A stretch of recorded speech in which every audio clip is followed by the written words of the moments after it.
All right, electing a new pope is not a popularity contest, but it is political, although there's a saying among Vatican insiders, if you enter a conclave as a pope, you leave as a cardinal. It's a warning. If you enter the conclave politicking, you'll probably lose.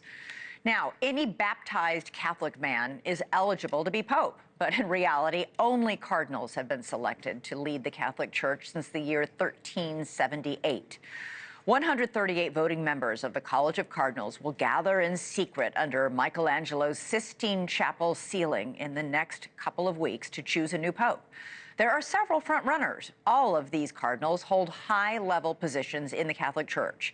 Cardinal Pietro Parolin has been Pope Francis's Secretary of State since 2014. Cardinal Matteo Zuppi, the Archbishop of Bologna, is the leader of the Italian Bishops' Conference, who has influenced Francis's interfaith outrage.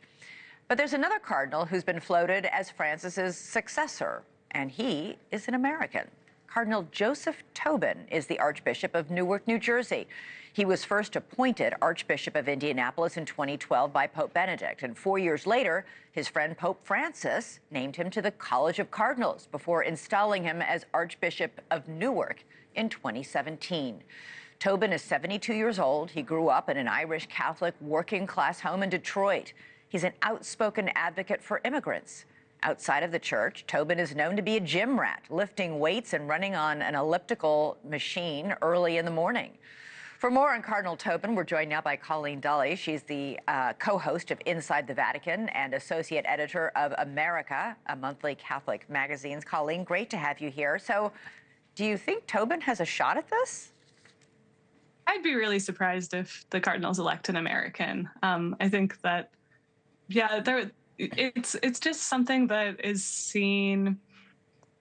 It's hard to put into words, but I just hear it so often in Vatican circles. Oh, they'd never pick an American. So it's difficult for me to imagine. But if it were to be an American, I think Cardinal Tobin, would probably have the best shot. Cardinal Tobin has a lot of experience working in the Vatican. He certainly is aligned with Pope Francis's vision, and I do think that the College of Cardinals will be interested in someone who can continue the Francis legacy.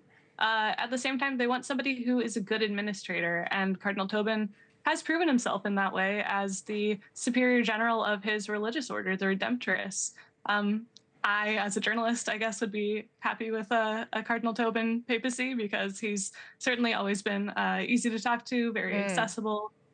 In fact, I remember when he was made a cardinal, I was just an intern at Catholic News Service in Washington. And that day in summer 2016, I was able to get right on the phone with him, whereas usually cardinals and bishops are very, very difficult to reach. I like that. Yeah. But listen, if he's got all the, he was a close friend of Francis. He is a great administrator. He's a progressive cardinal. The only strike against him is that he's American? I think that would be a big reason against him.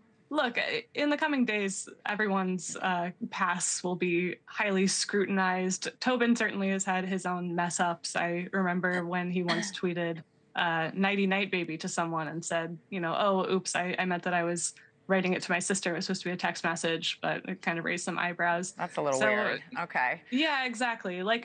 It's these kinds of little things that become real thorns in the side of a person's candidacy. But I'm not sure that Tobin is maybe the strongest candidate or will be the one that these different cardinals from all around the world will be flocking to support. We'll just have to see. Colleen, how does this work? I mean, do cardinals or their allies make it known they're interested?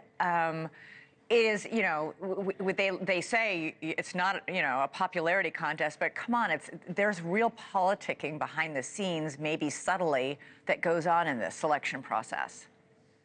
Yeah, you mentioned that quote, right? He who enters a conclave, a pope exits a cardinal.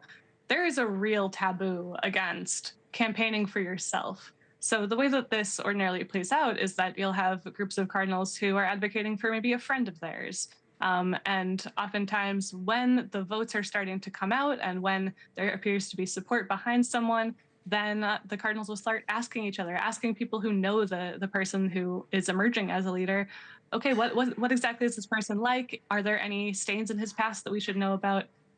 In fact, in the 2013 conclave, a rumor was started about Pope Francis missing a lung, which is not true. He was only missing part of a lung that he had removed as a young man.